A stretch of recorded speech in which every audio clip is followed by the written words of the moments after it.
Hello and welcome to the B&H Virtual Event Space. On deck today, Peter Baumgarten is talking about employing some strategies to improve your landscape photography.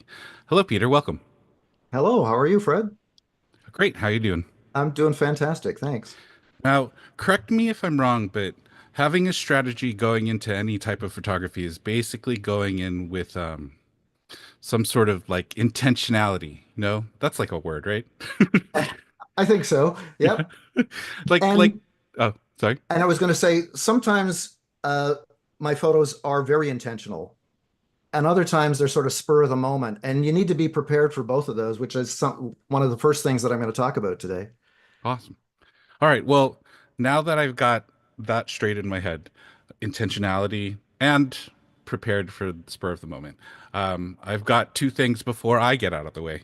OM Systems, thanks very much for hosting this. And everybody, if you've got any questions, please drop them into the YouTube chat. We'll address them at the end. Peter, please take it away.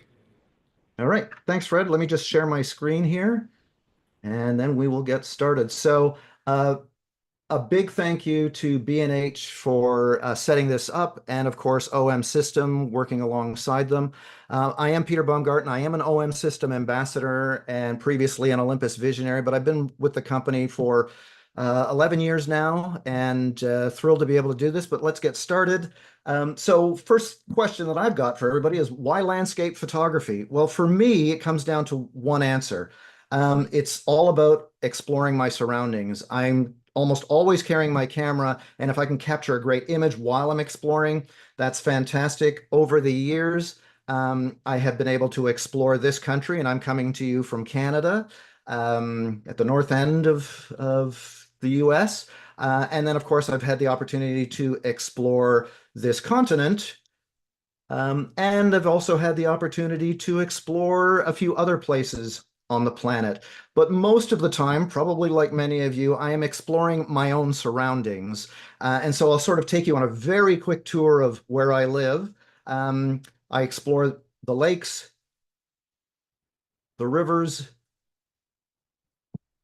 the forests, the fields, the shorelines, and the frozen landscapes that make up the area where I'm coming to you from. And so, because you're going to see this area a fair amount in my presentation, where the heck am I coming to you from? Well, I live on Manitoulin Island. It is the world's largest freshwater island. It's a pretty big place, but there's only about 10,000 people that live here. It takes about 3 hours to drive across if you go the long way. Um, if we zoom out a little bit, considering this is coming to you from B&H, you might be viewing this from who knows where on the planet. But of course, the B&H headquarters are in downtown New York City. And if you look about 900 kilometers to the northwest, there's Manitoulin Island up there. So it looks like I'm fairly close to the US, but given that Lake Huron's in between, and it does take a few hours to get there, it is quite remote and quite a rural area that I'm coming to you from. Now, I don't want to spend the hour or so that I've got just showing you pretty pictures. I do want to talk about some of the techniques and tips that I use in my images because I've sort of got three goals when I create a presentation. I want to educate. I want to hopefully reaffirm some of the things that you're already doing. And most importantly, I hope that I provide a little bit of inspiration through this talk and through some of the images and information that I'm providing. And I want to start with three big ideas that I'm constantly thinking about. And this kind of goes back to what Fred and I were just talking about, the importance of being prepared. Now, when I mention saying being prepared to shoot, you might automatically think about being physically prepared. Do you have your camera with you? Are your batteries charged? Are your cards formatted? Are you dressed for the conditions? All of those things are critically important, right? If you want to be a photographer, but that alone is not going to make you a photographer. These days, I carry my camera gear with me all the time, and most people, even if they're not carrying sort of their more professional gear, have their phone with them. What I'm really talking about here is being mentally prepared. Photography is a mental game. And if you are not sort of in that frame of mind, you're probably not going to get a great shot, or you're not going to take the opportunity to get a great shot. So I want to illustrate that point with a quick story here. A number of years ago, it was January 1st, it was New Year's Day, and my wife and I had to go to the city closest to us to drop a friend off at the bus depot. She had to make her way back to Calgary. And on our return trip back, we got about an hour into our drive back home, and suddenly we hit this brutal snowstorm. Total whiteout conditions, could not see anything. And I said to my wife, this is getting dangerous. We've got to get off the road. And I knew that there was a little roadside park just a short distance ahead. So I made my way slowly into that parking area, turned off the car, peeled my fingers off of the steering wheel. Then I looked out the window and I instantly saw a photograph. I could clearly visualize an image, which of course is a big part of photography. Can you see the photograph before you ever bring the camera to your eye? And I could see one. So I asked my wife if she would be my model. She said, okay, let's go. We got out of the car. I told her exactly what to do, and I captured this image. One of my favorites that I've ever taken. Not 2 minutes before shooting this, I was truly worried for our safety, but I could still think photographically, right? And that is a big part of any kind of photography.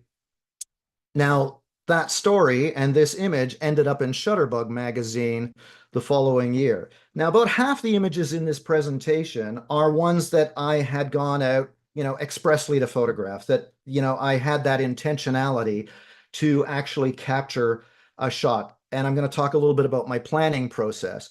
But I'd say just as many photographs in this presentation are kind of like this one, where it was really spur of the moment and I was mentally prepared in order to shoot. So that's like kind of the big idea. If you don't take that opportunity when it presents itself, it probably will never arise again. And I've certainly never had an experience like this one since, right? The other big idea that I want to talk about is certainly a little bit more concrete. And that is the importance of understanding the light, because that is our medium, right? We collect a whole bunch of light in our sensor, and it's best if that is good light. So what, of course, does that mean? Another quick little story. Here is a location about 20 minutes north of where I live. And from a strictly compositional standpoint, this is not a bad image. It has a foreground that's quite interesting. This old rickety old dock. It's got a river that acts as a nice leading line into the center of the frame. The tree on the opposite bank helps to balance the image. And of course, the horizon line is in the top third. So there's 4 elements at play here that should work for this photograph. But in all honesty, this photograph sucks. And the reason is the light is really poor. The rest of those things can't make up for poor light, right? I went out when it was convenient. It was kind of midday, was overcast, and, captured this image. Now compare this shot to this one. I'm standing in almost the identical location, so all of those other elements are still at play, but now I have the most important one, and that is good light.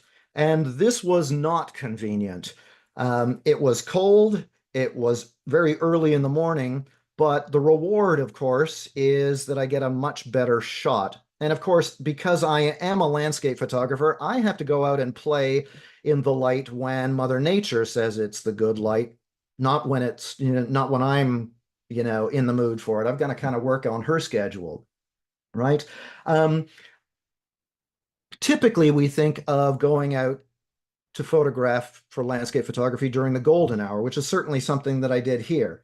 One of the benefits of being an OM System ambassador is the fact that on occasion I get the opportunity to play with the gear before it kind of goes public. And that was the case here. So when the OM1 was in development, they sent me a pre-production model a couple of months before it went public. And on the day that I got it, FedEx delivered it at around 2 in the afternoon, and I ripped it open eagerly, kind of like a kid at Christmas time, and definitely wanted to go out and shoot. So I headed to this location. This is on the south shore of the island on which I live. And I thought this would be a good place to go. And I got there in ample time so that I could come up with a composition like this one. And I took this shot. You can see the timestamp there in the bottom right. Sun is just about to set. I've got some really nice light. Now, of course, I decided to stick around after the sun is set, which I usually do. And of course, I was still eager to shoot with it. And about an hour goes by, and I capture this image. Same location, but now the light has totally changed and I come up with a different composition. This is what we would typically call the blue hour, a little bit of sunset glow still on the horizon. Still not ready to go home, so I decide to wait a little bit longer and I want to capture it from a different vantage point. So I go to the other side of that range light and I point my camera sort of towards where I'm standing in this photograph, and I end up with this shot, right? And again, so happy that I stuck around because to me, this is still good light. Over the course of about 90 minutes to 2 hours, I had captured a number of good images, 3 of which I'm showing you here. Yet the light had changed dramatically. And so you need to be aware of what constitutes good light, but even poor light can lead to interesting results if you sort of know how to read them. So here's that same range light, but definitely on a different day. And I was out when I had some sort of dramatic cloud, a little bit of wave action going on, and I was to create an image out of those conditions that I really liked. And I think in this case, changing it to a black and white helped, and using a little bit of selective color there with the range light. On another occasion, I go to this spot, 2 or 3 times a year to photograph it. This is just another shot where you might think of that as being poor light, but it still worked in this situation, right? Heavy snow. I don't like shooting in heavy rain, even though my gear can handle it, but heavy snow, I really do like going out because it adds an interesting mood and helps to isolate my subject a little bit. The other thing about light that we need to be aware of is the direction from which it comes, because that can make a big difference in a photograph. So here I am camping along a remote northern Ontario lake, and I do a lot of paddling and canoeing. And so on this particular occasion, I was fairly certain we were going to get a good sunset, but I was camping on the far shore. So I had to paddle over here so I could get the vantage point that I wanted. I like this kind of really rocky, rugged shoreline. So I landed my canoe, composed this shot, and then I look behind me and I see that the light looks quite different from that direction. Now, I didn't want to get back in my canoe and try to chase the light to another spot. So all I decided to do was to walk over here and recompose. And now I'm pointing my camera in a completely different direction. And I end up with this shot. And you can see that even though these were only about a minute apart in terms of time, they look quite different because of the direction that the light is coming from. And so, I think I like the first one better, but I always try to keep that in mind when I am playing around with compositions. All right. Now, this next big idea may be a little controversial. Composition is everything, and settings don't matter. Okay, well, maybe they matter a little, but they don't matter nearly as much as some people think. And I hope to prove that to you. When I first started doing this kind of stuff where I was presenting to people, back then it was all in person, but I would show my slides just like this. The image would be there and that would be all I would have on it, and then I'd have some point to make or some story to tell about the image.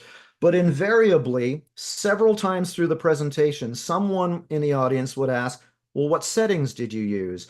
And quite honestly, I couldn't remember the exact settings, so most of the time I would just make them up.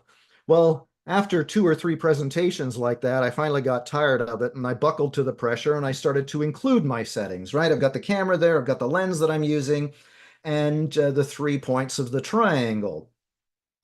But honestly, I could have used these settings, these settings, these settings, these, or these, and it wouldn't have made much difference. Not in landscape photography. There is quite a range of settings that you can use and almost get the identical shot, right? Keep in mind, I understand why people might be interested in the settings, but nobody ever looks at a photograph and the first thing they say is, oh my gosh, what beautiful settings you've used, right? It's always some other emotive response. Either they really like the photograph or they're indifferent to it or they dislike it, but it's not the settings that is the first thing. It's always the composition that comes first, all right? what might be more important is the thought process. And so I'll kind of lead you through a little bit of my thought process when I come to a new scene that I want to photograph. And so the first question you might have is, well, what shooting mode am I using? Is it program, aperture priority, shutter priority, or manual? And 100% of the time for my landscape photography, it's aperture priority. For wildlife, I shoot with shutter or manual, and definitely for my astro that I do a lot of, it's full manual. But for landscape, 100% of the time I shoot aperture priority. I don't want to have to think as much about the other settings, even though they're still in my mind. When I look through my viewfinder, so this is kind of a typical screenshot of what my settings might be for an image, you can clearly see that I am in aperture priority. There's the A, and of course the f6.3 is highlighted. And f6.3 would be great. If I was pulling my camera out of my bag for this particular scene, and I put up to my eye and I saw f6.3, I'd probably be okay with that most of the time. Many of the images that you see in here will be maybe 5.6, 6.3, 7.1, maybe 8. There may be some other differences, but I'd say probably 95% of my shots would be just fine at 6.3 or 7.1. Now, just because that's kind of where my eye is going first, that doesn't mean I'm not paying attention to what the ISO is or what the shutter speed is. I'm constantly keeping those things in mind. And so I kind of ask myself a few questions. The first thing is, will that aperture give me the depth of field I want, right? Aperture is kind of the creative setting in most landscape shots. And if I see 6.3, chances are that's going to work for most images. So that's the first question I ask myself. Then I look at that shutter speed and, is that going to give me the result that I want based on what's popping up? Because of course the camera is making the shutter speed decision if I'm in aperture priority. And most of the time, I do want to freeze the action. I don't want the branches to be moving too quickly or, something else. Or let's say there's a person in the shot. I want them to be sharp and not showing any motion blur, right? There are times where I may adjust things, but that's, again, a 1/125th of a second would be just fine for most movement, or to freeze most movement. And there are times where I will want to blur things, and that's coming up later. All right. And then of course, the next thing is that ISO going to allow me to get A and B in these set of questions? And typically I want to shoot with the lowest ISO possible because I'll get the cleanest image. And if I can't, if my other settings are not working, then I will up my ISO. But that's kind of the thought process behind, what I'm going through in my head, right? And then because I'm shooting mirrorless, what I see is what I get.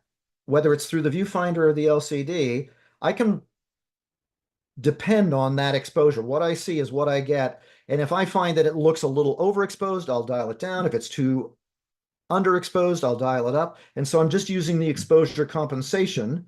And typically with my landscape shots, I do tend to underexpose a little bit. I'm not a huge proponent of exposed to the right.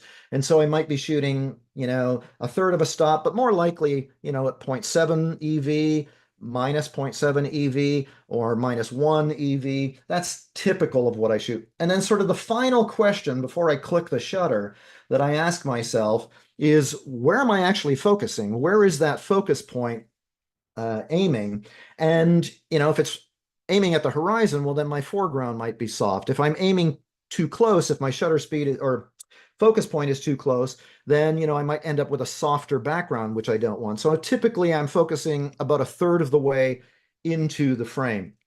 And so these 5 questions I probably answer in my head, in a split second. It doesn't take me long to look at those settings and say, yeah, I'm good to go, or make some very quick adjustments. Because I don't have these written on a card and go through them, right? They're all sort of in my brain, ready to go. But that's kind of the thinking there. All right. Now, as I mentioned, composition is absolutely critical. And, the settings are secondary. And a big part of composition is keeping in mind those elements and principles of design that you took probably in high school in your, let's say, grade 9 art class, because they're absolutely truly the most important thing in creating an interesting composition. Sometimes they come very natural, and sometimes I have to think about how I want to use those. So let's just go for a quick review, because this could be a whole 3 or 4 day workshop on these things. The elements, in case you have forgotten, these are them, and they are the building blocks behind any work of art, not just photography, but painting and sculpture and that kind of thing. So these are the basic building blocks of any work of art, and the principles are how those are put together, right? And again, I'm not going to go through any of these really, except for one critical one, the one that I use in almost all of my images, or I certainly keep it in mind the most, and it's the first one on the list. Line. It is absolutely important, most important when I'm coming up with a composition. Sometimes line can be very obvious as to how the photographer has used it, as in this image, right? It's pretty clear that, I am using the road as my leading line that hopefully gets your eye flowing through the image. Right. And so, it was a strategic decision to put myself here, find this stretch of highway that kind of wound its way around and was able to get an interesting image out of it. A similar kind of thing, right? But, a totally different location, right? The eye is now following the highway right into, the mesas here. Run, Forrest, run. Of course, any of you who've seen Forrest Gump would understand that reference. And there actually is a sign right there that says this is where Forrest Gump ended his run. But if you look at how this image is put together, I've used this technique many times. I have this large shape, in this case, the road, that is pulling the viewer in. This next image, totally different, but kind of uses the same technique. So here I am in my kayak, and instead of a long roadway that's pulling the eye into the frame, now I've got my kayak pointing directly to the sun, and it's kind of the same structure as the previous image, even if it's a completely different location, separated by thousands of miles, I might add, right? Another use of line is of course, vertical lines or partially oblique lines in this shot, right? And so now I'm using line in a different way than the other, right? This isn't necessarily leading line, but they give a completely different sense. And if you end up in a situation where you're in a forest with really large trees, you can really emphasize the power and strength of those vertical lines, as was the case here, or in this shot in Florida, right? It was the very obvious strength in the trunks that I wanted to portray in this image.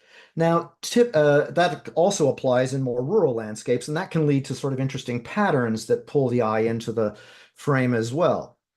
Because, of course, I also live in a bit of a rural area along with a wilderness location, right? Now, typically what I'm looking for in a shot is something more like this, where I am still using line, but they're far more organic in nature. They're not necessarily straight or completely geometrical in shape.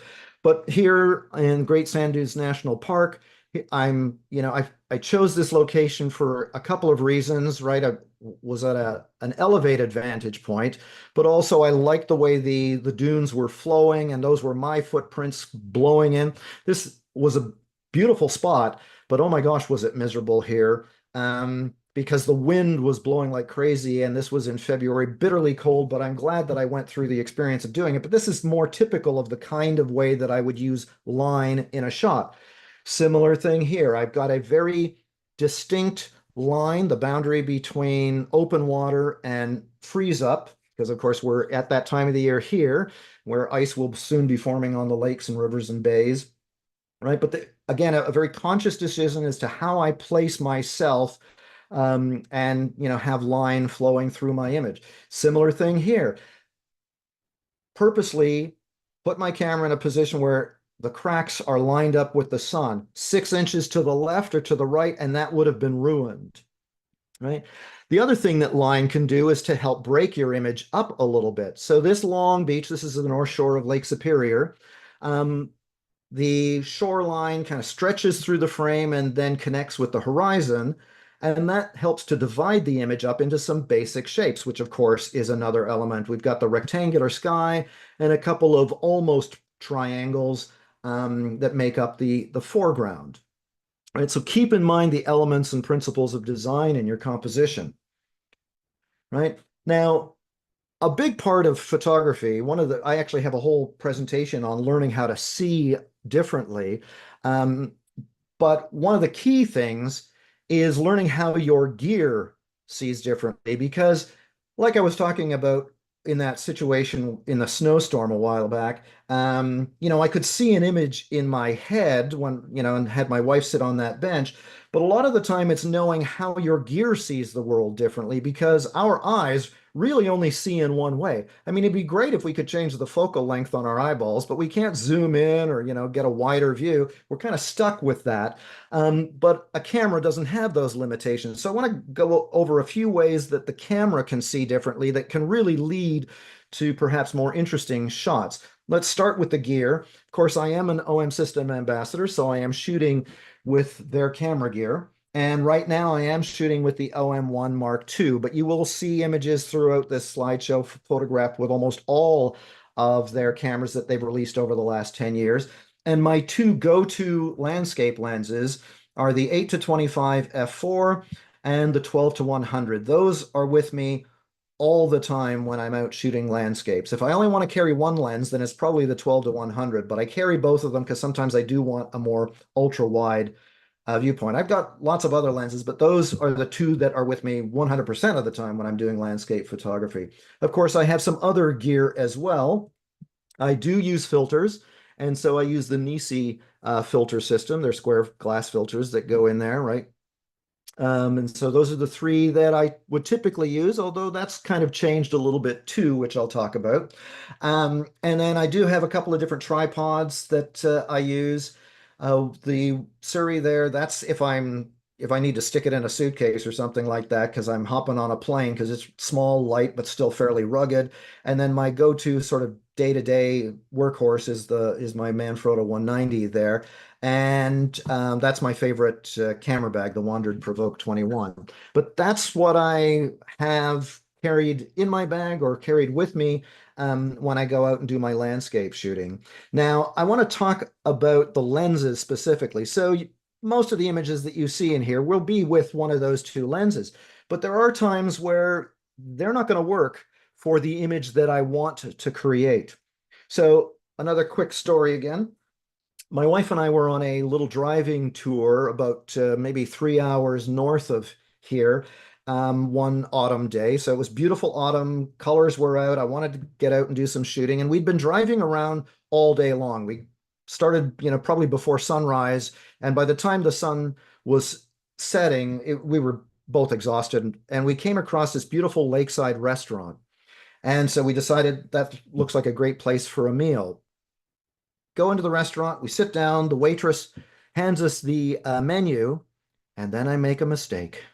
I look out the window and I could again clearly see an image in my head. So I said to my wife, I don't care what you order anything off the menu, but I'm out of here. And I ran outside, went back to the car, grabbed my camera beer, no, camera gear, and headed to the lake. And this was the shot that I got. I'm very happy that I decided, to leave the restaurant and take this image. Now, everything in that story is true, except for one small detail. This is not the first shot that I took. This one was. I'm a landscape photographer, big picture kind of guy. Typically, I'm using a wide angle lens. And when I composed this shot and, clicked the shutter, I looked at this on the viewfinder and said, yeah, this just isn't cutting it. Way too much negative space. And the moon, which was a predominant feature, one of the things that caught my eye, was this tiny little speck. And I said, nope, that's just not going to cut it. So I switched lenses to a telephoto lens, zoomed in, and got this shot instead. And I hope you would agree that this is a far better image than the previous one, right? Another example. So I mentioned that I live on an island. At the south end, we have a ferry that runs in the summer, but during the rest of the year, we have to take this bridge to get off the island onto the mainland. And so one January day, I decided to go out and photograph the sunrise, a little bit of mist on the open water that's under the bridge. And I take this shot and I go again, yeah, don't really like this. The foreground is a little cluttered. It's not an interesting foreground. So let's zoom in a little bit. So I was using the 12 to 40 here. And so I zoom into its max and I get this. And I like this a little better, but it's still not quite what I'm looking for. The two focal lengths there are the focal length on the lens and then of course the full frame equivalent that you see in the bottom right. Still not quite what I want. So I switch lenses now and I zoom in further.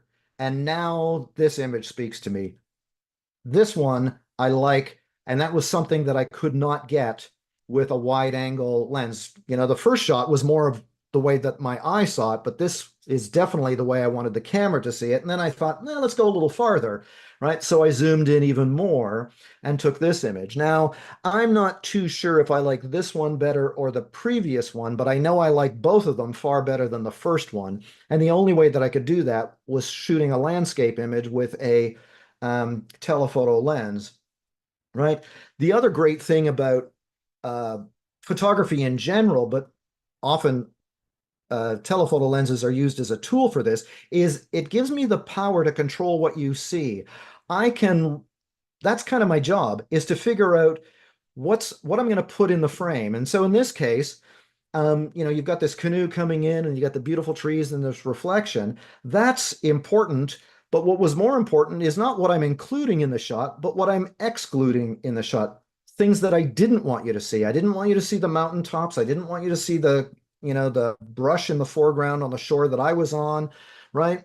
It really does give me the power to control what my viewer is seeing. And so a telephoto lens is great for that. It's not the only trick that you can use, but a telephoto lens certainly is a great one. Another time where a telephoto lens was pretty much the only tool was when I was on a cruise to Antarctica a couple of years ago, right? When you're stuck on a cruise ship like this, I can't get any closer. If I want to highlight the icebergs or the mountains off in the distance, a telephoto lens had to be the tool that I used. Right. The other great thing about telephoto lenses is the compression factor. And I love using that idea in situations like this, right? A misty morning, got these hillsides, right? And, you know, you get this really interesting layered effect. Now, this is we call these mountains here in Ontario. They're not all that big, but this is a mountain range that is just about an hour north of where I live. And this one, a similar kind of image, this is out on the West Coast. This is Olympic National Park in Washington State, but only could achieve this look with a telephoto lens, right? On another occasion this past summer, I was camping north of Superior again, and I went out to photograph the sunset. And I got this image, and I'm not actually all that happy with it, but while I was photographing this and trying to come up with a composition, all of a sudden, way off in the distance, I saw a young couple walk out onto a point of rock that you can't see in this shot, right about there.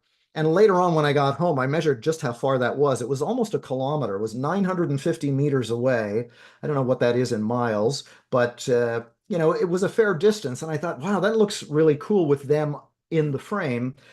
But I definitely needed to switch lenses. And so I went to my super telephoto and ended up with this shot, right? And again, just a minute or so apart in terms of, you know, when I shot this versus the previous one, but I get a completely different look to the shot. Now, I was happy with this shot. I really like this image, but I wanted to include a little bit more in the shot, and I didn't want to zoom back out. I could have, but I thought, no, I'm going to keep it zoomed all the way in. But now I'm going to include more by shooting a pano.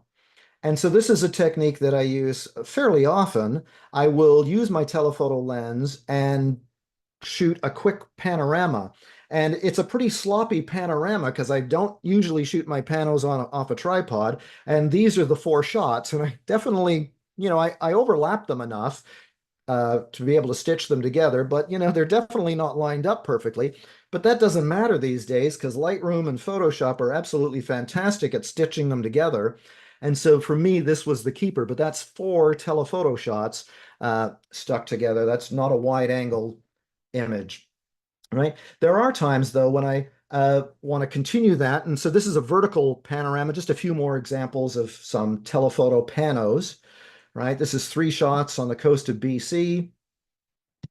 This is off a mountaintop with mist coming through the trees just north of here, right? And this is in California. But it's a technique that I like using if I want to include a little bit more detail, but not necessarily, zoom out a bit. Right now, sometimes I like to go to the other extreme in my landscape shooting. So instead of shooting a telephoto or super telephoto landscape shot, I'll go even beyond ultra wide angle.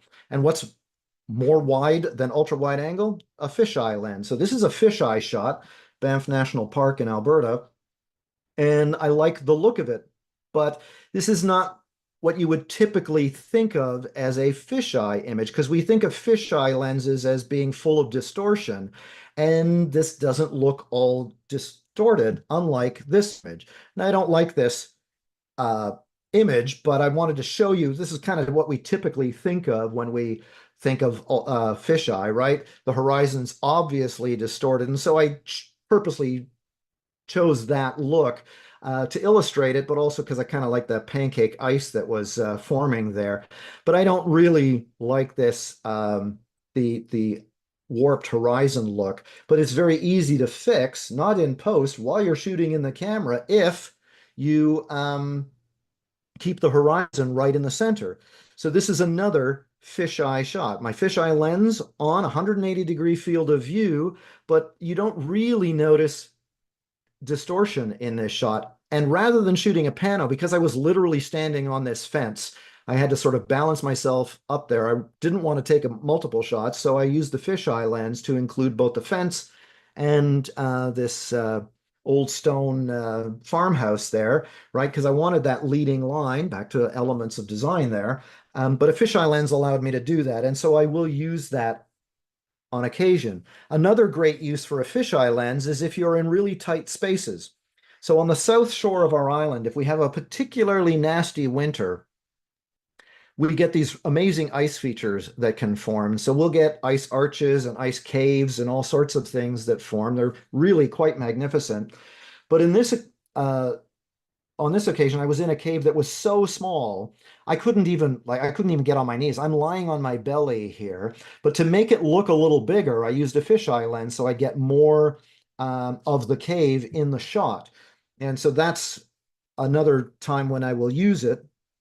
Here I am behind a frozen waterfall. And again, the space was tight enough that even with an ultra wide, like an 8mm or 7 to 14mm, I really couldn't get a great image. So I switched to my 8mm fisheye. And because the lines are really quite organic, there aren't any really perfectly straight lines here, it doesn't necessarily look like a fisheye shot.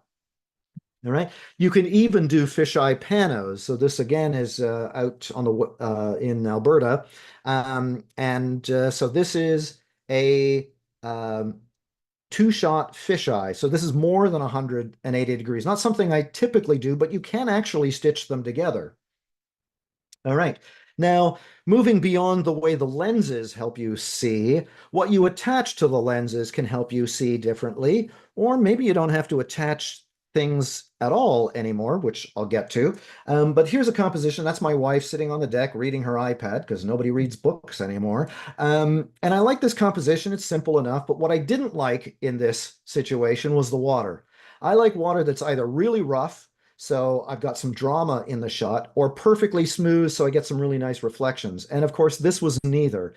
So I can't control the water, but I can control it a little bit by lengthening the exposure. The problem was I couldn't get a long enough exposure without putting an ND filter on. So by putting an ND filter on, a neutral density filter, I could lengthen the exposure. The thing is, I didn't actually put a piece of glass in front of my lens, because with the OM cameras, we've got it built right in. So this is using Live ND, which emulates an ND or a neutral density filter, right? And so there's the side by side. I didn't have to change any other settings. The camera does it for me. And so you can see I went from a 13th of a second to 4 seconds just by engaging this feature. And it's one that I use all the time, particularly in situations like this. Some people don't like the silky smooth water look, but I love it. So for this little waterfalls here, or this one here, right, I'm using the ND, the built-in ND filter, and that really helps to improve the mood in that shot. I'll use it for, smoothing out waves like this, right? Or in this situation here, or this one right here with this is out in Rhode Island. Those are a couple of Olympus guys because I was doing a workshop there. And so it's a technique that I use all the time for these kinds of situations. And you can use it for other things as well. But in landscape photography, for me, this is a big one. All right. Now, another filter that a lot of landscape photographers add is a GND, a graduated neutral density filter. So this is a shot without one. So no filter on it. And you can clearly see that there's a bit of an imbalance in, the sky and the light and the foreground. The foreground's rather dark, and the sky is a little too bright. And so in order to balance that exposure, most landscape photographers will put a GND filter, a graduated neutral density filter, just to sort of darken the sky, and that forces the foreground to be a little brighter. Now, that is the way I did it for most of my photographic journey, but not anymore. With the OM1 Mark II, they have built in live GND, and so I can have the camera emulate that, and I can completely adjust the GND filter where it's going to be and how strong it's going to be, whether it's going to be a hard, medium, or soft graduation, right? And so the one on the left is without live GND, and the one on the right is with it. And you've already seen some images in this slideshow using the live GND. Now, I wasn't all that happy with this composition on this particular day, but here was a shot from the same day. I just like the boulders in the front instead of the other shot, but this is with live GND, and then of course a little bit of post work to bring out some of the details and some of the color. But it's a feature built in that I use all the time now. Now there is a filter that I do add, and that is my 10-stop ND filter, because that really, again, changes completely how you see the landscape, because this certainly is not the way my eyes saw it. And by adding a 10-stop ND filter, I can now have a much longer exposure, 60 seconds in this case, and that created this cool effect with the clouds, and of course turned the water into glass, which I liked, right? Now, I didn't have a before picture to show you so that you could actually do a side-by-side comparison, but I do have one for this next little story. So we own a small island in a park, in a wilderness park here in Ontario, and so every summer we go to our little island. We have a cottage on it. And so on this particular occasion, we had our grandkids with us, and I wanted to photograph the sunset. And so my granddaughter asked, "Papa, can I be in your photograph?" And I said, "Sure." So I come up with this shot. And after looking at it, there's several things in this image that I didn't like. First of all, the water again. It's not perfectly smooth, and I don't really like it the way it is. But there were a couple of other compositional things that I didn't particularly like. I found that there was way too much space between her head and the hills off in the distance there. I thought I could probably narrow that a little bit. And then the other thing is these interesting boulders weren't really being showcased as much as I would like. So I decided to get down a little lower. That would lessen the distance between my granddaughter's head and the horizon, and then I would be able to highlight some of those boulders. And then I also added my 10-stop filter to it. And so during that, it was a much longer exposure. I said, "Ava," that's her name, "you got to be perfectly still." And this was the shot that I ended up with. And totally different look. That is the one on the right, I hope you'll agree, is the far better image, but that is not the way my eye saw it. But my brain said, with some experience, I think I can create something more interesting than what the camera can see without this filter. And it is a filter that I will use on occasion. Often it is to sort of let the clouds stretch a little bit or smooth out the water even more than, let's say, you could do with, a regular ND filter or live ND. And, I don't use it all the time, but it does make for some interesting shots. All right, next section, cloudscapes. Hold it a second. I thought this was a workshop on landscapes. Well, it is. When I say cloudscapes, you might be thinking of images like this, right? Where all you see are the clouds. In this case, a seagull went flying by, or maybe this one with the sun shining through, or this one, which was, I like this image that's quite dramatic here. And I like occasionally taking shots like this where I just zoom in and do a nice close-up of the clouds. But that's not what I mean by cloudscapes. Almost every shot I take, I consider sort of a cloudscape, because clouds and the way they play with the light make a huge difference to the way the image turns out, right? As I said right at the start, my studio is the outdoors, and my lights are, whatever Mother Nature gives me, either direct sunlight, filtered sunlight, sunlight peeking through the clouds, that kind of thing. So even a shot like this, I kind of consider a cloudscape. If I didn't have that sheet of stratus clouds here with the sun peeking through, I don't think this shot would be as interesting. The cliff would still be kind of nice and the autumn colors would be nice, but I love the way the clouds make a huge difference in this image. So when I'm planning, and so I want to talk a little bit about planning, the first thing that I do is actually look at what the forecast is going to be. So this is the forecast from a little over a week ago here. And keep in mind that in Canada, we use the Celsius system. So all of those are still above zero, although not this week. But when I see a forecast like this, I get excited about days like, the Wednesday that you see here, or the Saturday or the Friday, where I get a little bit of a mixed bag. If it's totally overcast or perfectly clear, I don't usually like doing some landscape photography under those conditions, right? But there was a time where, I would look out the window. So here's again a little story to go with the photograph. In February, I wanted to go out and shoot, but I look out my window and all I see is this bank of overcast skies. And I thought, I'm in the mood to go out and shoot, but do I really want to go someplace and have, this? Because it'll make for a rather blah photograph most of the time. Well, I decided let's use a little bit of technology here and see whether or not, the location I want to go to is going to work. So I decided to go to a satellite image. This is from the Environment Canada website. This is, where we get our weather forecasting from. And so I looked at this, and this is where I live. For some reason, the island on which I live isn't outlined here. And sure enough, we had some thick overcast skies. But what really caught my eye was this. I had beautiful clear skies to the west. The sun sets in the west, and I thought, maybe there will be an opportunity when the sun gets low enough to, add a little bit of interesting light.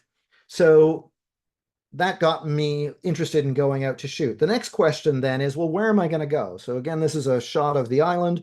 I live right there, and I have no problem driving an hour and a half, in the morning or in the afternoon to try to get a shot. And, knowing where the sun sets, I thought, let's try over here. So this is a little community called Providence Bay. It's about a 45-minute drive from where I live. And I thought, okay, that looks like it might possibly work out as a shot. But before I make that commitment, I thought, well, where is the sun actually going to be? So I went to Photographer's Ephemeris, which is a website that's out there. This is the free version of it. And I stuck a pin at their marina in this little town. And I thought, okay, that's perfect. That's exactly where I want the sun to be if I'm going to go out there. The orange line there is where the sun's going to set. And I thought, okay, that's worth investigating and heading out to. Right now, there's another app that I use on my phone, PhotoPills, and it does the exact same kind of thing with a few other, well, lots of other things that PhotoPills does. But you can stick a pin in any location and find out where the sun is going to rise and set Same thing with the moon and the Milky Way and all sorts of cool things with this. But that can be a big part of the planning process when I want to go out and shoot. So I decide, okay, yep, this is where I want to go. I'm going to go to Providence Bay and try to capture the sunset and cross my fingers that what I think is going to happen is actually going to materialize. So I get there and this is what I see. All right. The ice hadn't completely formed yet. We got this, I find the foreground a little interesting with the broken pieces of ice, a little bit of ice ridging happening there. But what really caught my eye was that gold band that you see at the horizon. That was the clear skies to the west that I saw on the satellite image. And now it's a matter of waiting. I try to usually get to a location 45 minutes to an hour before, the magic happens, the golden hour. And in this case, I did have to wait. But then once the sun peaked below the clouds, what a show. It was absolutely amazing to witness. And it only lasted a few minutes. I don't even know that it lasted 5 minutes, but what a difference in the way the image looked. And so had I just relied on my senses looking outside my office window here at home and saw overcast skies, I wouldn't have gone out to shoot this. But by using satellite images, right, suddenly now that opens up some opportunities. And I use it all the time. Now, I don't use the Environment Canada website anymore. I use this one. So if you've not heard of Zoom Earth, I strongly recommend that you bookmark that site on your browser or download the app. It is fantastic. It gives almost up to the minute satellite imagery. I think there's about a 20 to 30-minute delay in the images that you see, but that's plenty, short enough for me to plan a shot for going out to shoot, right? So everything that I shoot, almost all of my landscape images are all really kind of cloudscapes. This wouldn't have looked nearly as impressive as this rural landscape if it wasn't for the really cool clouds. And so they become an integral part of what I'm trying to capture. Now, with some experience, you get to read the clouds fairly well. When I see clouds like this, even before the sun peeked through, I knew that I would only have a moment to shoot. And with low clouds, like the one before or this shot here, you can get some really intense color, but it won't last very long. It'll only be a minute or two, maybe 5 minutes, at the max. If you have higher clouds, like cirrus clouds, as in the case here when I was out sailing, you know that you're in for a longer show of color after the sun sets. And so, the sun may have set 15, 20 minutes before taking this shot, but I still get some really nice colors. They're not necessarily as intense. They're more like in the pastel hues, but they can last a much longer time or start earlier. This was a sunrise shot. And so being able to read the cloud level can make a difference.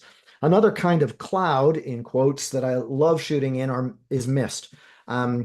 Particularly in August and September and October here where we are, because we have thousands of small inland lakes, it's not unusual to wake up in the morning and find mist covering, some of the smaller lakes. And I will often head out in my canoe or kayak or just head to the shore and try to photograph some of these misty scenes because it really does help to create an interesting mood, sometimes can completely isolate your subject. And so every year I really love photographing those kinds of scenes where I end up with these really cool misty morning shots. Just a few here, right? Now, no clouds doesn't mean no photography. I'm not too sure that I would have liked this shot as much if there were clouds in the sky. I think it actually simplifies the image and gives me some really nice contrast between the intense blue and the bright white of the fresh snow. Similar kind of thing here. And then it's a matter of trying to figure out, well, how can I make if I don't have interesting clouds, how can I make the shot more interesting? And so in this case, using a little pool on the rock to, include a reflection. Right? When I'm traveling, of course, it's a completely different challenge, right? When I'm here in my own home territory, if I miss a shot one day, that's okay. I can go back tomorrow or next week or next month or whatever. But when I'm traveling and I've spent all this money to get to a spot, if I don't see clouds to make the shot more interesting, doesn't mean I can't get some nice shots. What it usually means, though, is I got to start early or stay out later. If I think it's going to be a really clear day, then I'll get out well before the sun rises so that I get more intense color as the sun is kind of lighting up the distant horizon, as was the case here. This was out in New Brunswick, right? Or here, another strategy that I'll use is if I'm not going to get interesting sky, then I'll try to make sure that I can find a more interesting foreground and use a lot less sky. One of the things that I often find with photographers is that they include far too much sky in their shot. There are times when I will do that, but most of the time I'm quite content to cut out, even a fairly good chunk of colorful sky in order to emphasize more foreground, right? Or sometimes I'll put something in the sky if the sky is not really cooperating. So now I've got all these branches that, fill up the clear blue sky and help to sort of filter the bright sun just before it sinks. Right. Now, this is a strategy that certainly is not my own. It's one that's been used by photographers for a very long time. And that's the importance of adding depth to your image, to have that sort of classic foreground, midground, background to your shot. And that is something that I try to do in most of my images. If I were to ask you what the main subject of this shot is, I'm hoping that it wouldn't take you very long for your eye to rest on the canoe. For me, the canoe is the main subject.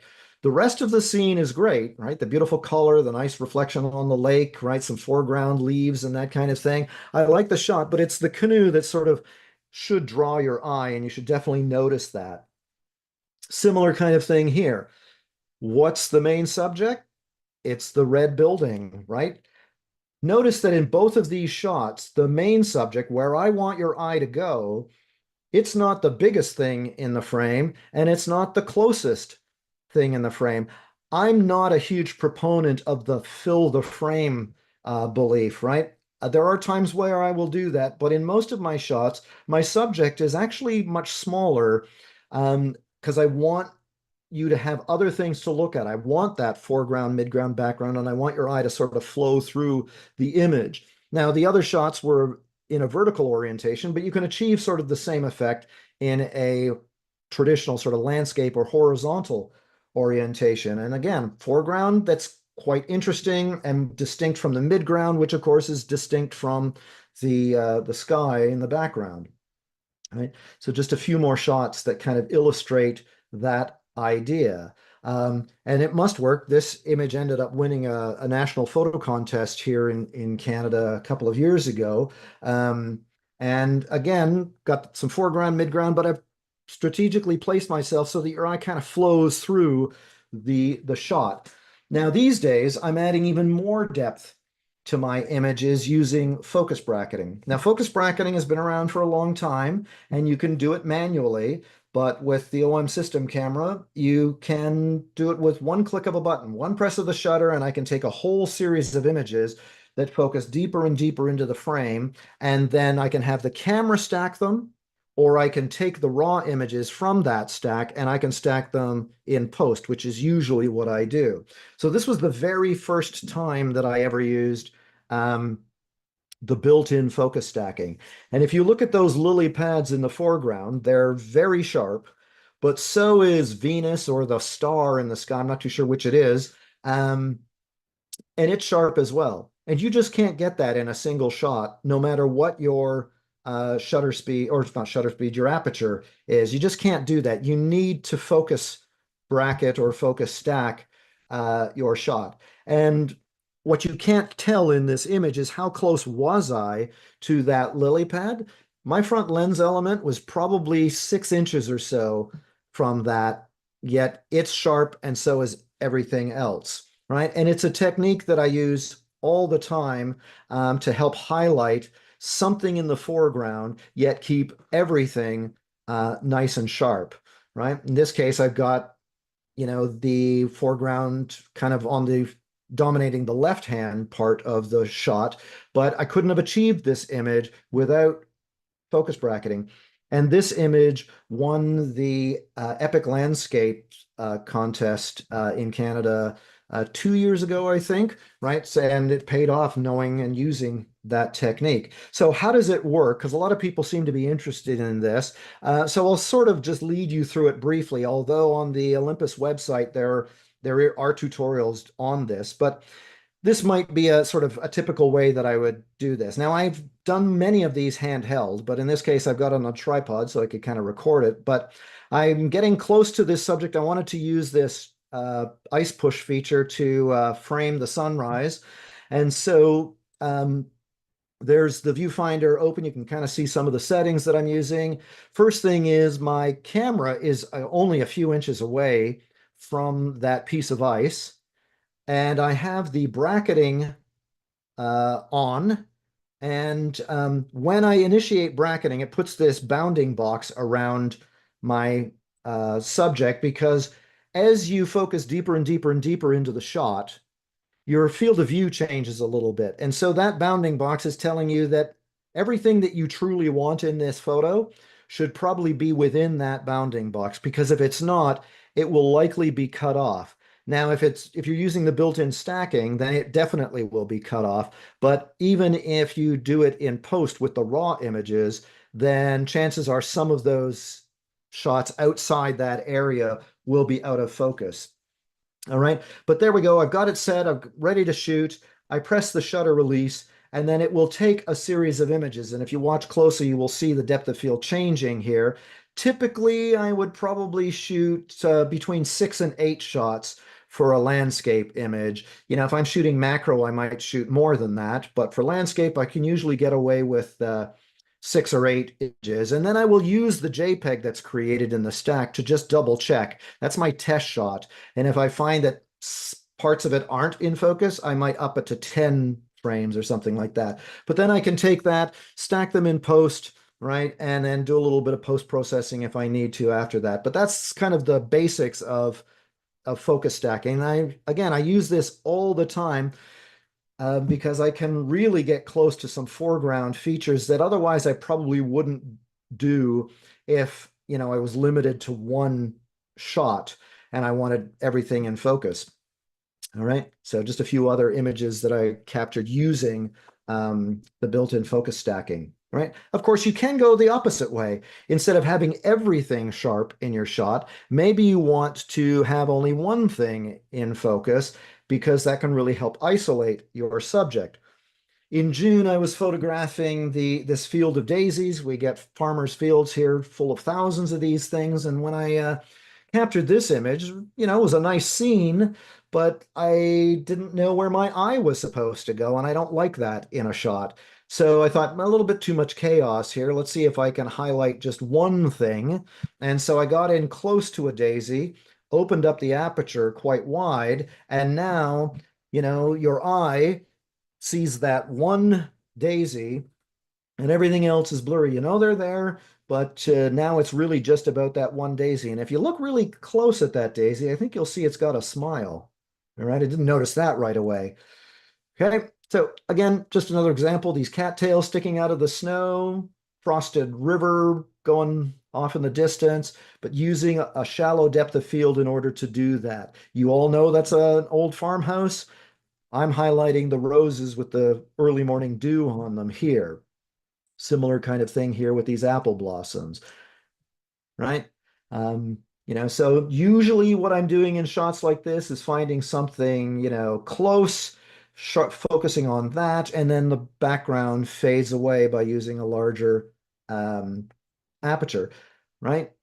But it can be a little tricky when you're doing that, because the closer you get, you need to use a smaller aperture in order to make it the whole thing in focus. So I was fairly close to this cleat. But if I'd used a really wide aperture like f2.8 or f3.5, most of that cleat would have been out of focus. So I'm actually using f8. But because I'm so close to it, the background is quite soft. So that might take a little bit of playing with and understanding how aperture works. Now, there are times where I will kind of reverse the process, and now my foreground is out of focus and my background is sharp. I'm shooting through a fence here, sharp trees and farmhouse, but a soft foreground with the fence here. Right, similar kind of thing here. The lighthouse and the rocks and the clouds and so on are nice and sharp, but the rocks in the foreground are out of focus. Right, and here's a case where both the foreground and the background are out of focus. Not exactly technically a landscape image, but it's one of the few where I've done both things, right? But it helps to isolate those two penguins, right? And I like the idea that everybody can tell there's people in a zodiac back there. It didn't need to be in focus in order for you to know that, right?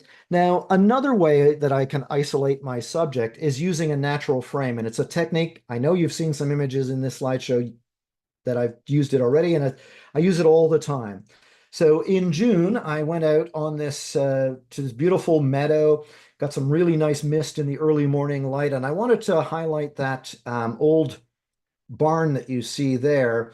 And when I took this shot, I thought, this just isn't doing it. So there is some really nice light, but the sky is kind of all muted out. What can I do to improve this image?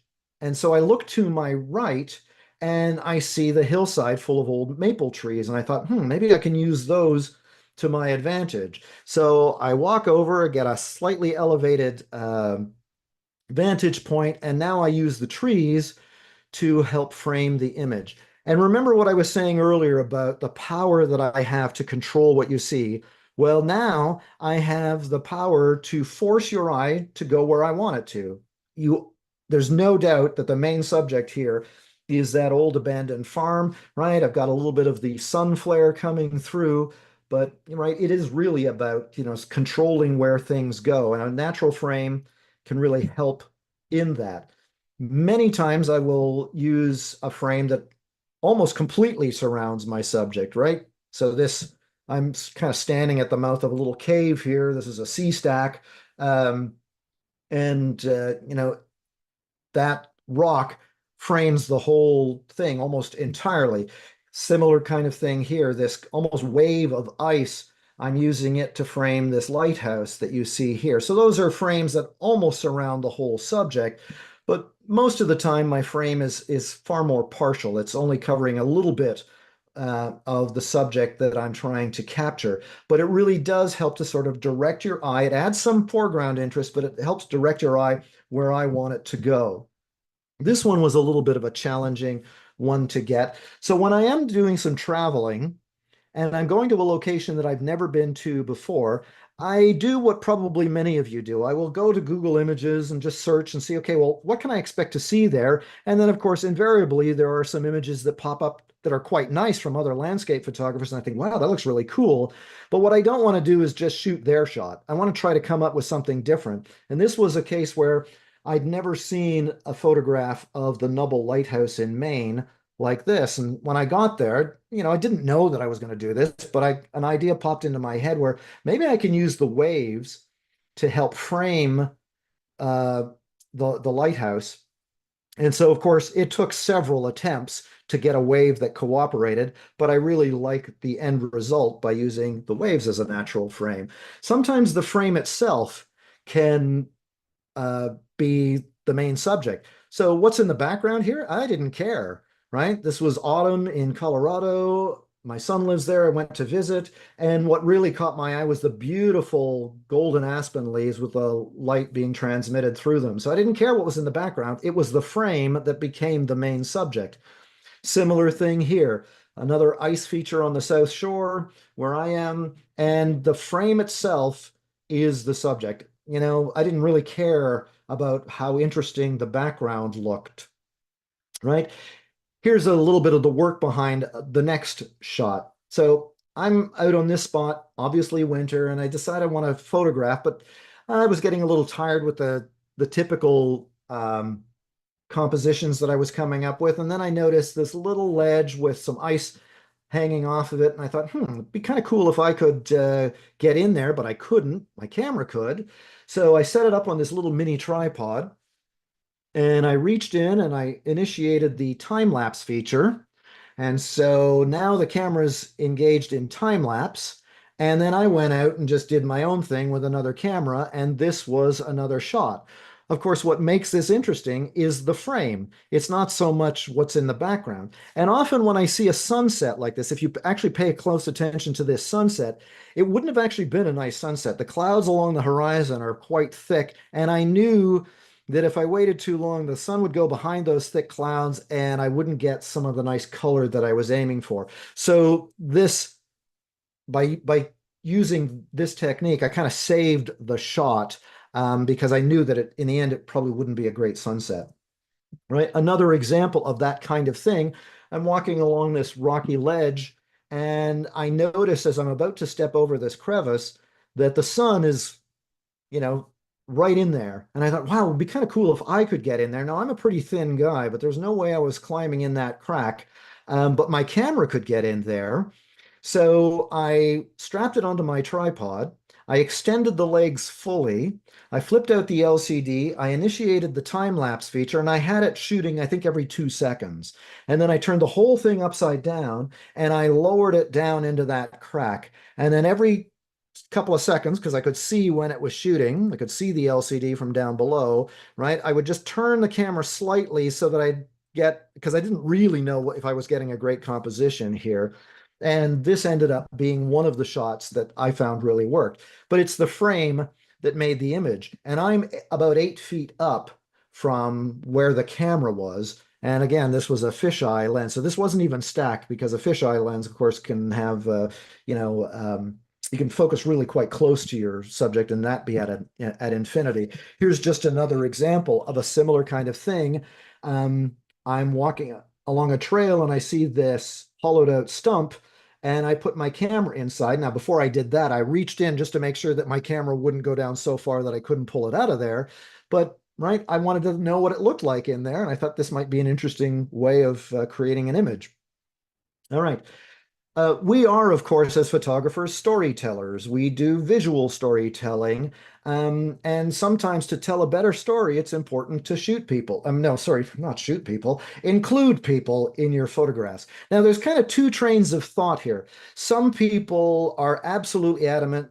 No, I never want a person in my image because it kind of ruins the landscape. And I get that. And there's even landscape photography contests that would disallow that image if it had people or any kind of human representation in there, a building or something like that.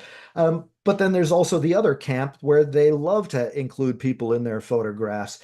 I'm kind of halfway in between. I think Instagram has kind of ruined it for me, where you see that all the time, where there's constantly a person in the shot.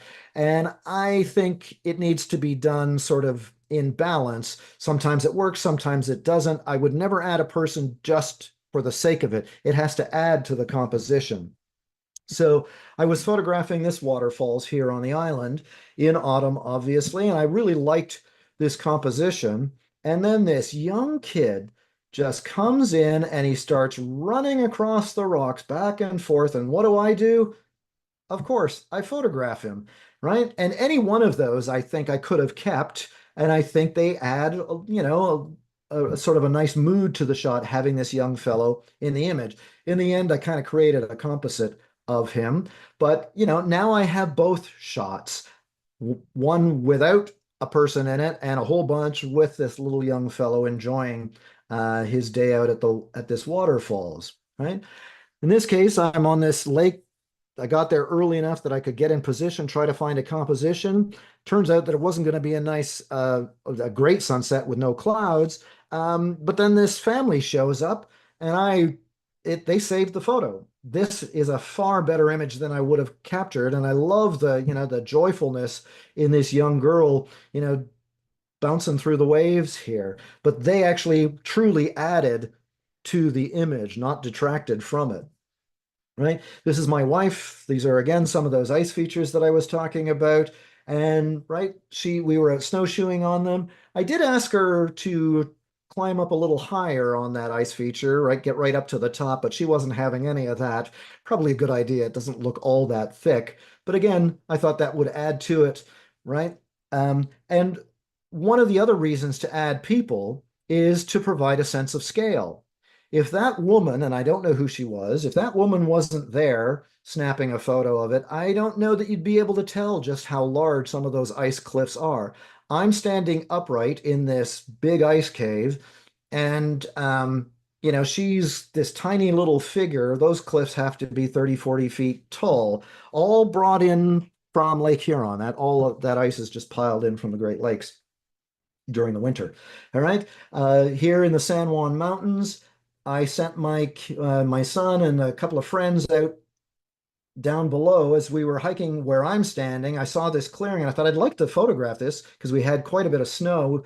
We'd spent the night there. And I thought without people, it really doesn't look as interesting as it did in real life. So I sent them through there, told them exactly where to go, and then I snapped a few shots as they emerge from the trees there on the left, right? So including people can really provide a sense of scale, right? It might even take you a moment to notice these tiny little people on these massive dunes, right? Or here, the delicate arch in Arches National Park. The people really help to show you just how big that is, right? When there's no one else to photograph, I photograph myself. And this is about as selfie as it gets for me. I'm not huge on selfies, but there are times where I will do a creative selfie like I've done in these shots. And so in order to do something like this, I will initiate the time-lapse feature. I'll set up the camera, make the composition, and then I'll go out and play in the shot, right? And so I paddled around for several minutes, got a whole bunch of images. This is the one that I've decided to keep and show you, right? This, I think, is the only selfie that I've ever taken, and it goes back to when Olympus had produced the OM1, or OM system, and I've been out shooting pretty much all night and ended up getting quite frosted up. It was about minus 25. I think at about that temperature, Celsius and Fahrenheit don't really matter much, but this is what I was shooting that night, was a little bit of a snowscape all lit up by the moon. But anyway, including people can really help tell a story.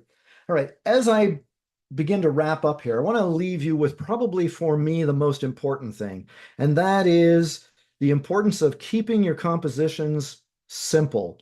It really does make a difference. I'm always trying to keep my shot as simple as possible. Now, when I say simple, I don't mean like this. I think most people would agree that this is kind of a minimalist shot, and I have no qualms about shooting minimalism, but that is not what I typically shoot. What I'm really talking about is making sure that there aren't distractions or unwanted things in my shot. And so even though there's far more in this image than would be a minimalist thing, it is still a pretty simple composition. And that's what I'm trying to do. Nothing is in my images that I don't want there. And so my job is to try to keep it simple, right? Even though there may be a lot of things in the shot, it's all about simplicity in the way I do it. There is a piece of advice that I used to give my high school photography students and any workshop participants that I've had.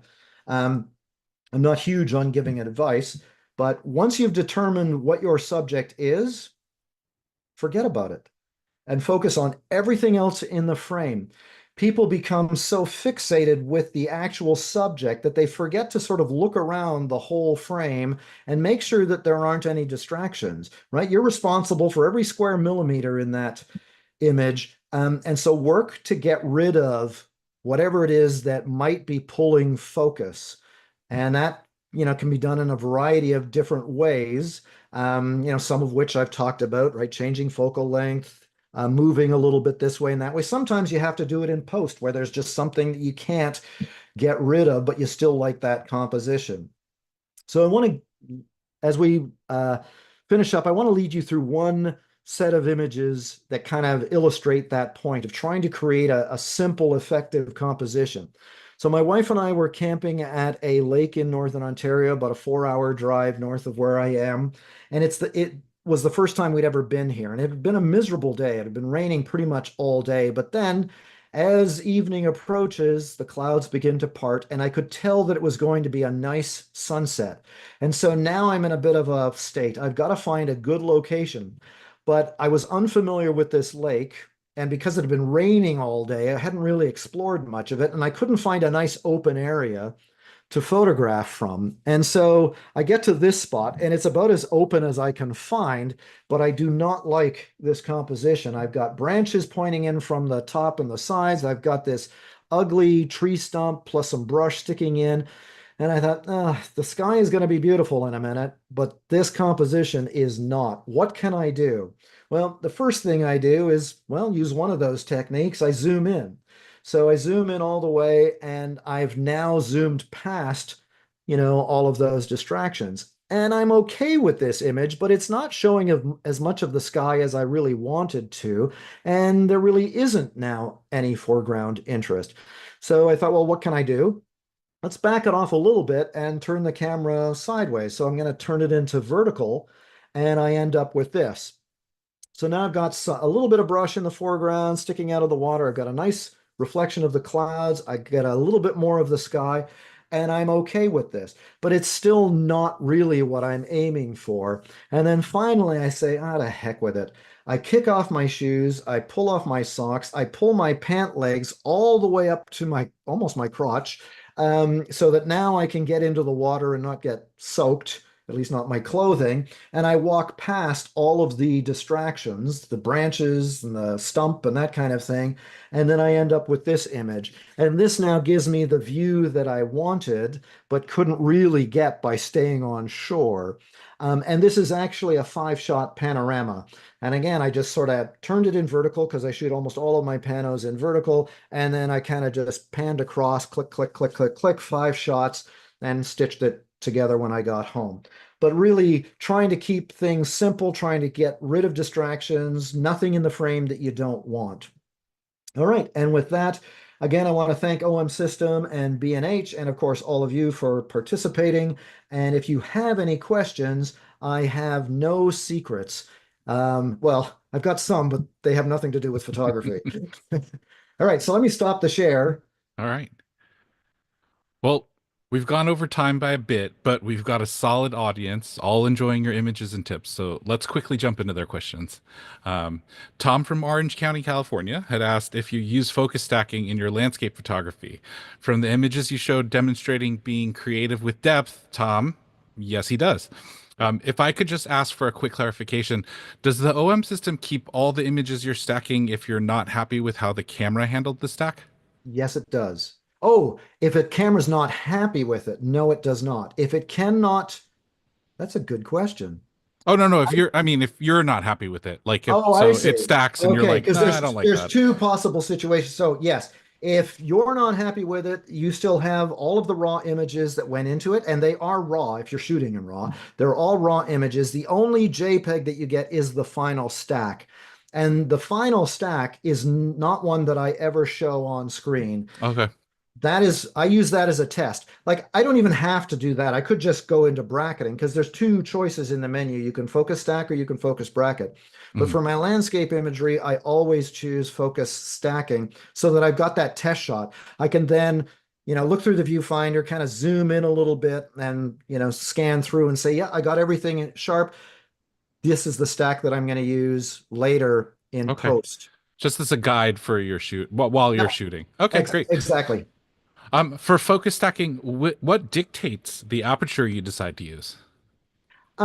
So there are so many variables. I remember when they first brought it out, I actually wrote an article on it in the Olympus Learn Center. There are a number of variables at play here, right? Aperture, of course, will affect depth of field, whether you're focus stacking or not. And then, of course, there's what the heck is it called now? Oh, geez, my brain has lapsed here, but there's another setting that you can change inside the menu that changes how far it's going to move. Can't remember Hmm. what it's called off the top. But so what I usually do is I'll actually open up the aperture a little bit, and I'll shoot it usually around 5.6 for my landscape. If I was doing a single shot landscape, I'm usually shooting 6.3, 7.1, or 8. Those are Hmm. kind of my go-to apertures. But when I'm doing my focus stacking, I'm usually shooting at around 5.6, maybe 6.3. And then choosing 6, 7, 8 shots from the menu right? Hmm. And another question that kind of might come up is, well, where am I actually focusing? Right? So where am I going to put my focus point? I usually focus on the very closest thing. So if there's a rock here that I want, uh, you know, to be in the foreground, it's an interesting rock that's the main focal point here. I will focus on the nearest side of that rock. People need to keep in mind that with the built-in focus stacking, the camera actually takes two images before that, Okay. right? And then proceeds to focus deeper into the frame. And so, if you're not familiar with it, you need to be aware of that. And I actually like that because there may be things that later on I missed that now are sharp Hmm. that I wouldn't have noticed. Cool. We actually, one of our viewers has chimed in. It is called focus differential. Thank you. I knew somebody Thank would you. come to my Thanks. rescue. We And had, the reason why I don't remember it is because I never change it.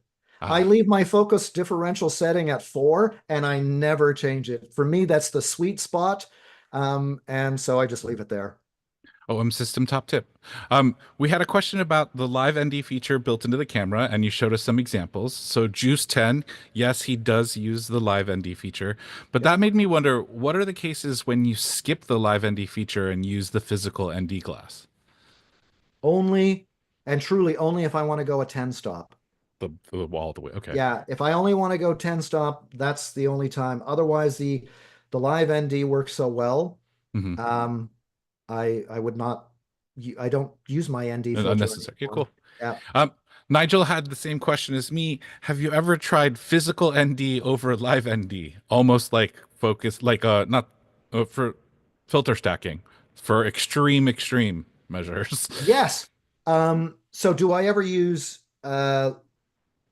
10 stop and live ND together? Yeah. Yes, I have. Hmm. And it worked great. And Awesome. what I really like about it, and so I encourage people to try it. What I really love about it is that with the longer exposures, normally with a long exposure, you've got the noise reduction that doubles the length of time, right? So, if you've got a 60-second exposure, suddenly you got to wait 60 seconds, right, for noise reduction. With live ND, you don't have to wait. There is no waiting for noise reduction because Hmm. it's taking a whole set of images and stacking those. That's how it actually works. It's not just taking one shot, it's taking a whole bunch of them. I don't know Hmm. how many, and stacking those. So, yes, I do. I have many times done the glass ND filter plus the live ND at the same time. Cool. Awesome. Yeah, I was thinking when that came up, I was just thinking that you just have a pinhole camera almost at that point. Well, that also allows you to shoot in really bright conditions. Yeah. Um, let's see. When you were shooting the bridge at sunset, different focal lengths and working the scene, did you know you had it at the time of shooting, or were you culling through your images and then found the one that stuck out? Oh, no, it was definitely while I was shooting. Hmm. I mean, a lot of what I do, like I'll never go to a location and take one shot and say, "Oh yeah, that's the perfect one," and off I go, right? Like I might take 100 or more over the course of, an evening or a morning when I'm out shooting. Specifically with that sunrise shot that I think the viewers referring to, that was definitely looking at that wide angle image and saying, now it's just not cutting it. The foreground isn't interesting enough. There's some other power lines that are distracting. I need to zoom in. So first of all, I did the lazy thing. I zoomed in as far as that lens would go, and that improved it. But then I realized quickly, now I need to get in closer, Hmm. right? Some of that, of course, is just experience. I know what my lenses can do. I know how much pull they've got. But that was definitely a conscious choice, not just an experiment that ended up working. Hmm. Let's rapid fire these last couple of questions.